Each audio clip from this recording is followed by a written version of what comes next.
We've been hearing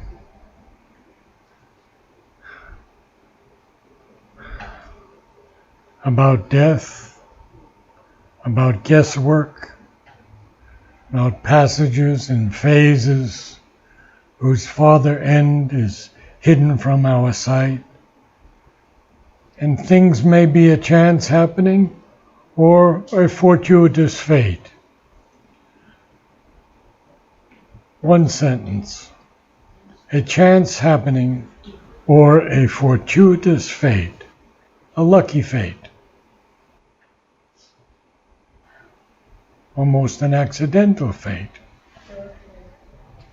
Out of the unknown, we move to the unknown. Another full stop.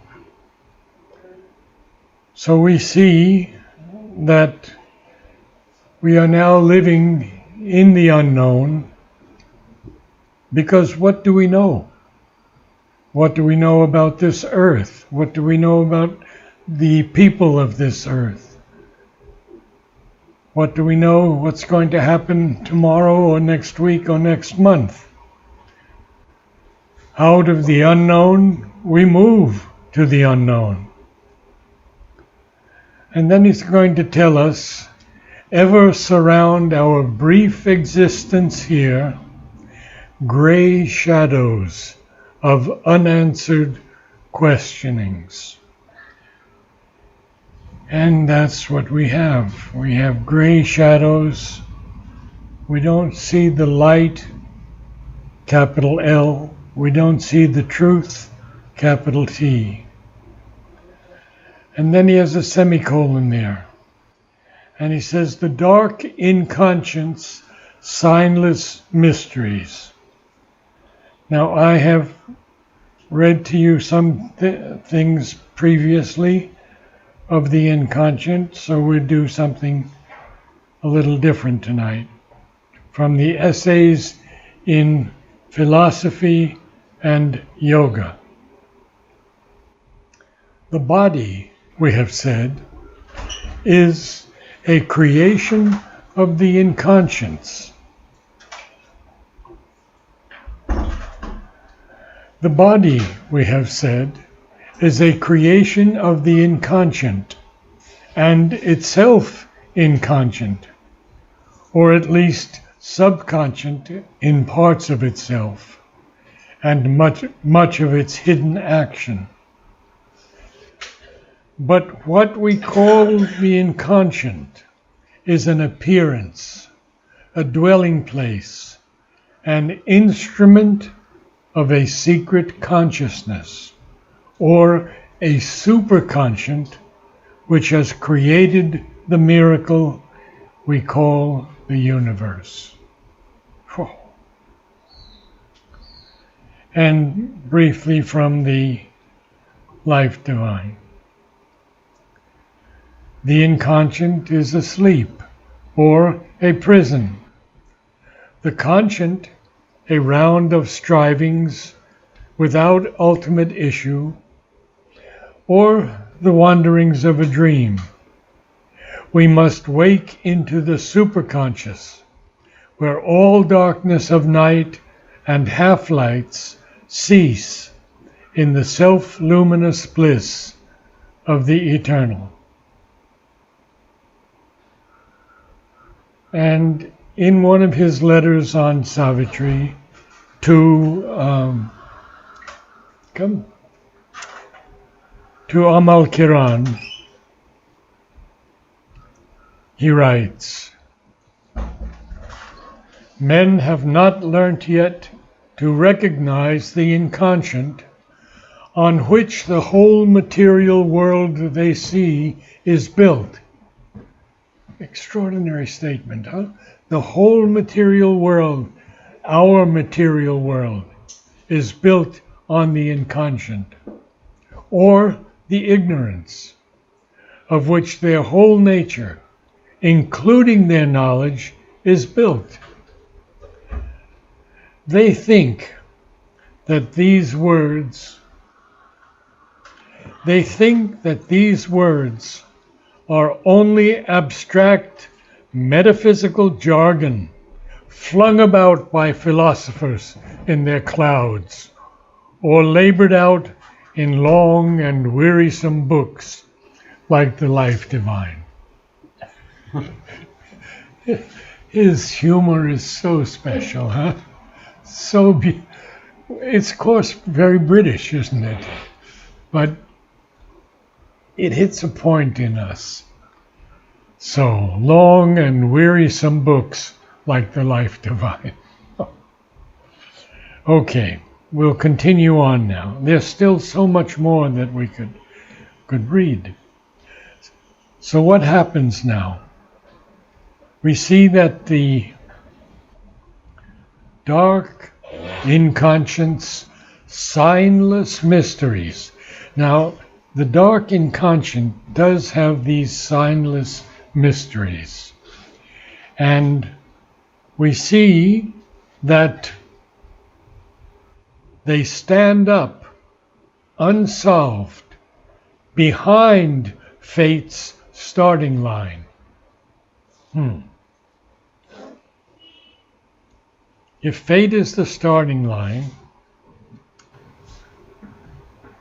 then we have a lot to do. All of those previous births of ours, fate is the starting line. Okay, we'll carry on. And this wonderful line, an aspiration in the night's profound. Oh. He also has, I believe it's an assignation with the night in one of his great poems. Last Friday, we had about, 15 or 20 people at Holger's house, and he played the music to my readings of Sri Aurobindo's poetry. So we are probably going to have it for all of Oroville eventually. Still some brushing up to do, but he's a wonderful soul, and he brings different musicians, fine musicians like Nada Prem, and they play the duduk and other unique instruments that he weaves into his compositions. So we will invite you all. I believe A God's Labor is already on our Mother and Sri Aurobindo channel. But he's done 16 already. And the next big thing, if I can keep this body going, I will do Urvasi, a fairly long poem of Sri Aurobindo. Beautiful poem. An aspiration in the night's profound, seed of a perishing body and half-lit mind, uplifts its lonely tongue of conscious fire towards an undying light forever lost.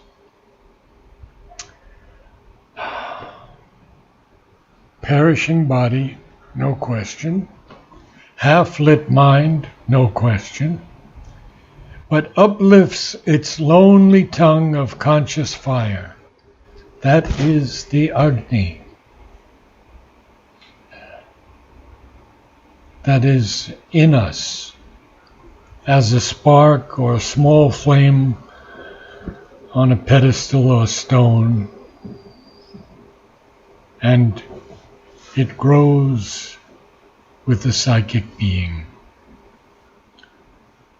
Uplifts its lonely tongue of conscious fire towards an undying light forever lost. And I know I've read to many of you these quotes on light, but there are some new people, so I will read it again. From the Life Divine. Light is primarily a spiritual manifestation of the divine reality, illuminative and creative. Material light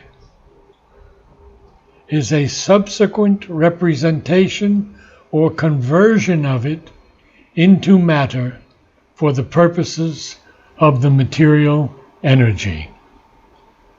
So the sun that we see is not the real sun.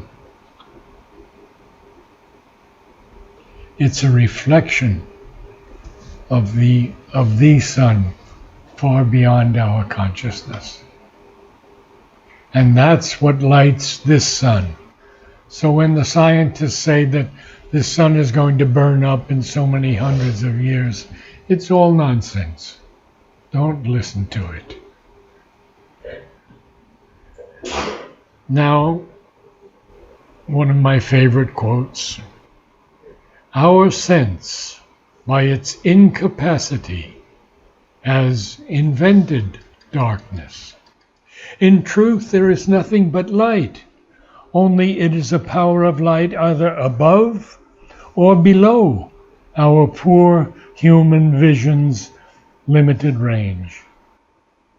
For do not imagine that light is created by the suns.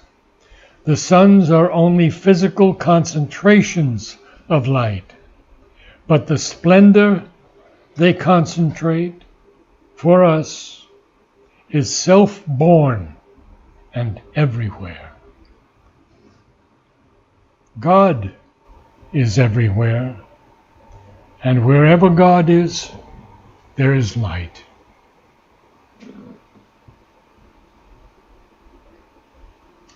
And I've read this before too.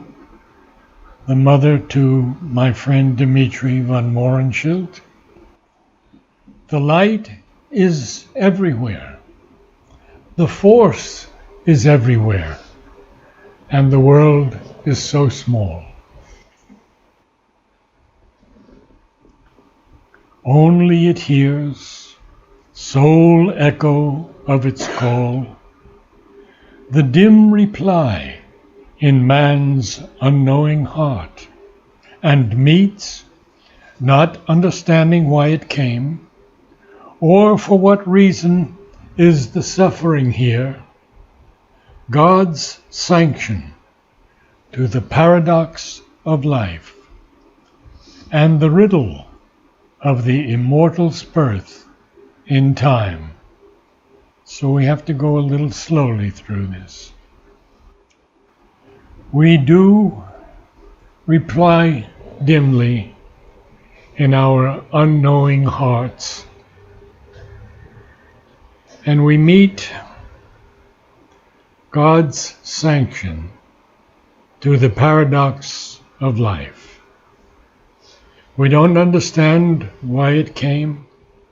We don't know what the reason is for suffering here. But this paradox, this statement or proposition that seems self-contradictory or absurd, but in reality expresses a possible truth. We have to remember that because Savitri is filled with paradoxes.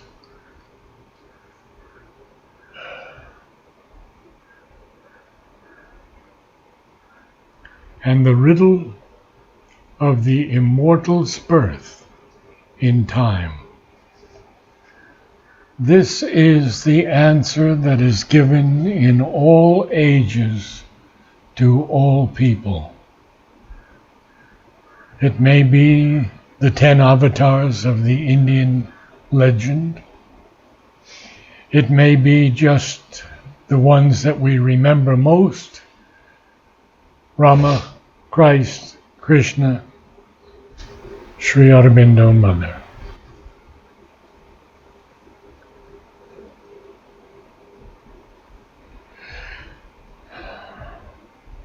Along a path of eons serpentine, eons, ages of the universe. Serpentine, it's similar to a serpent's movement. Okay? So nothing is ever straight in this yoga. And we have to really understand that. Because there are always ups and downs. There are always things that we have to confront that we didn't know were there. So much to do. In the coiled blackness of her nescient course. So there's a coiled blackness of the Creatrix nescient course. And what is that nescience? It's the absence of knowledge or awareness. It's ignorance. And in the Life Divine, Sri Aurobindo puts it so simply. Nescience in nature is the complete self-ignorance. So in this coiled blackness of nature, who is, we can say, the divine creatrix in a reduced power, the earth goddess toils across the sands of time. Of course,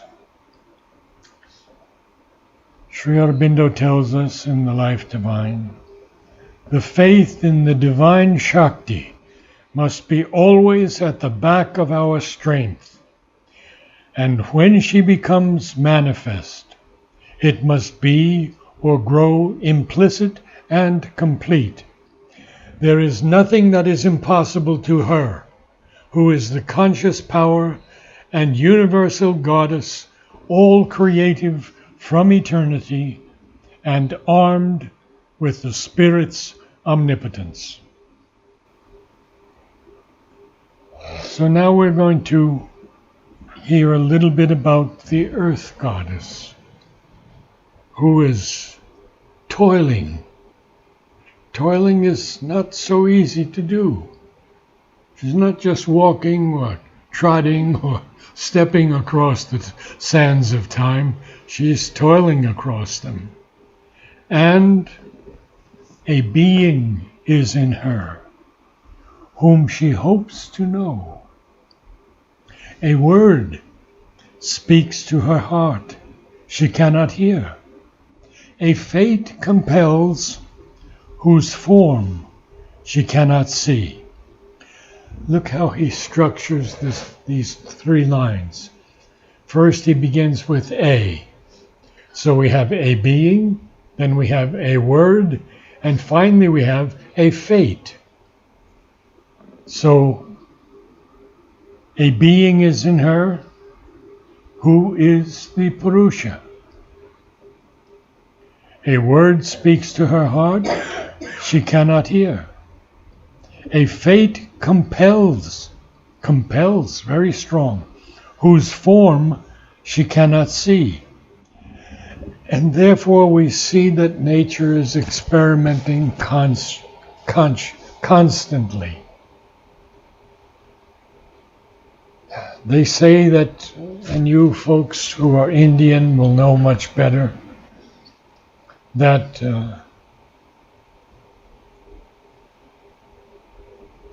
construction and destruction occur at the same time. And tell us the three gods who are in charge. Shiva for destruction. Shiva for destruction. Brahma for creation. Brahma for creation. And Vishnu for preservation. To hold it together. Yes, thank you.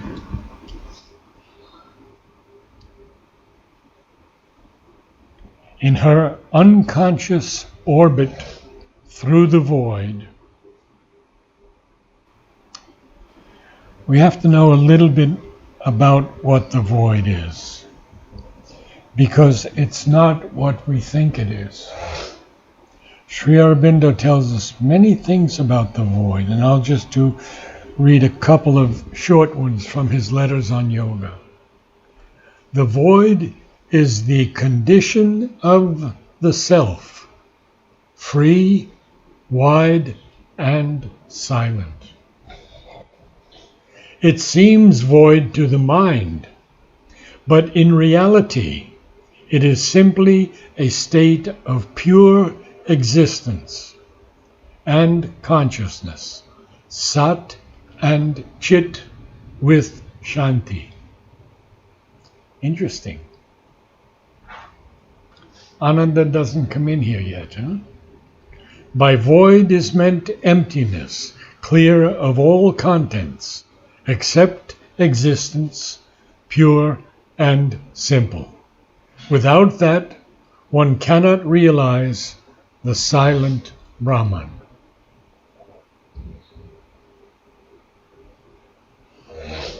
You know that he, when he met Lily, and most people think it was 3 days till he had the silent mind. He had it the first day. But he saw things in that, and his way was to stop the thoughts as they were descending into him. I believe I told you what Temi's way was. Anyone remember? She said, they come in as they like and they go out, and I pay no attention to them. So that's another way it can be done. Now, we have to go back to our lines here. In her unconscious orbit, of course it's an orbit, and it's through the void, out of her mindless depths, she strives to rise. A perilous life her gain, a struggling joy, a thought that can conceive but hardly knows. Wow. We'll go through each line. Arises slowly in her and creates the idea, the speech that labels more than it lights. Actually, I should read that a little differently because there's a semicolon there. The idea, the speech that labels more than it lights. A trembling gladness that is less than bliss invades from all this beauty that must die. Complex, but we'll go through it. Okay. Out of her mindless depths. So nature doesn't have a mind as such in her creative capacity.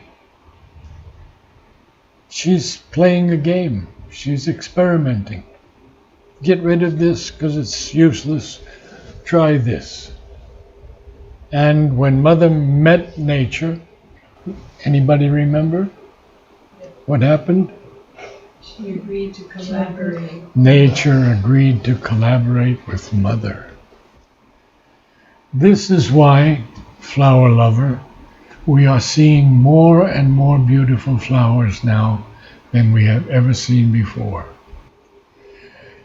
Last night, Tuesday night after the Om Choir, this very vigorous lady, Doris, some of you may know Doris, asked me to come and see what she was doing.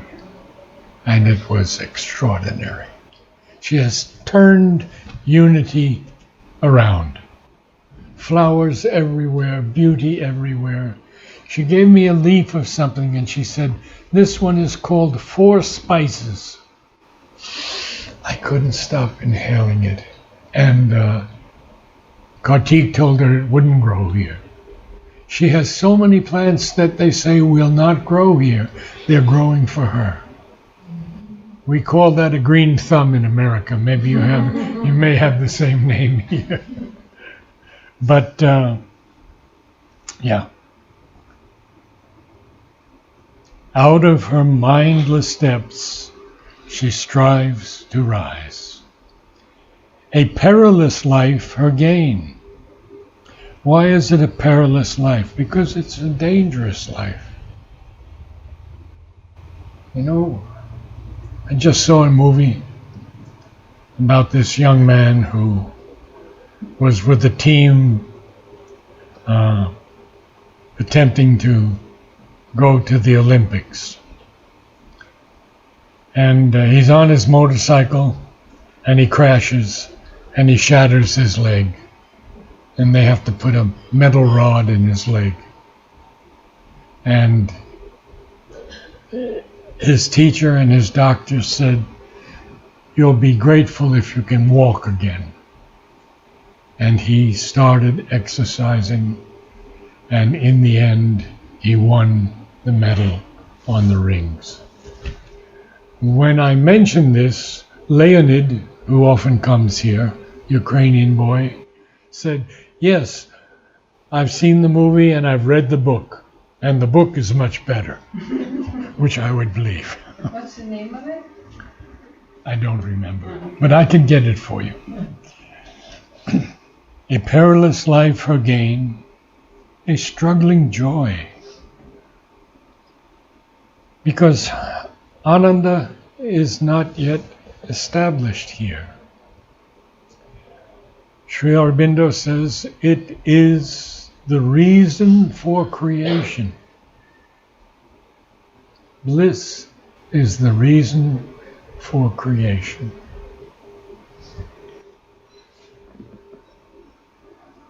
A thought, capital T, that can conceive but hardly knows. So this thought is an arrow shot at the truth, and it can hit a point but not cover the whole target.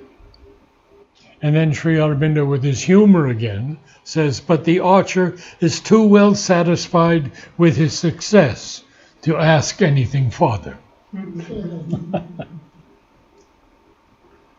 In the essays in philosophy and yoga, he says, all living thought is a world in preparation.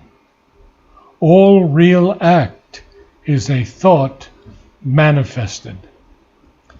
And I remember Vivekananda's words, be careful what you think. Thought has power, and it can be dangerous.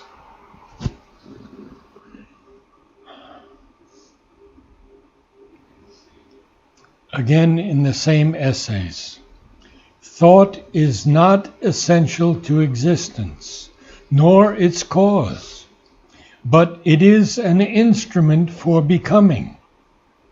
I become what I see in myself. All that thought suggests to me, I can do. All that thought reveals in me, I can become. Wow. This should be man's unshakable faith in himself, because God dwells in him.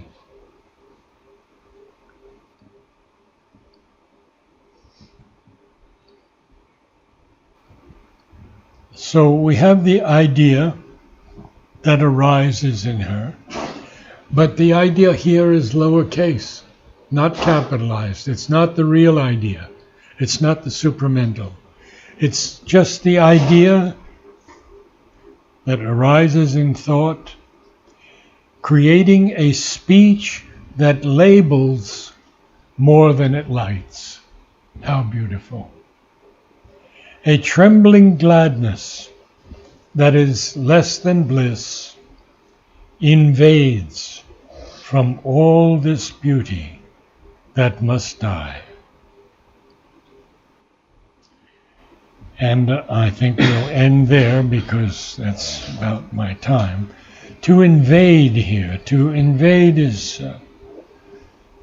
not to enter forcefully like an enemy or with any hostile intent, but it is to permeate, to penetrate, to spread into or over. Now, I'm just going to tell you, because I have a minute left, that I received a book the other day, very small little book, written by Nolini, and it's on Savitri. And when we get into book 2, The World's Stare, I'll read you what he has said. It's marvelous, so brilliant. Would anyone like to say anything before we have someone read? Yeah, I want to ask something. Sure. There is, we read, towards an undying light, forever lost. What is forever lost? Do you see the light every day, every moment? Do you? Me neither. It seems to be forever lost, but it's not.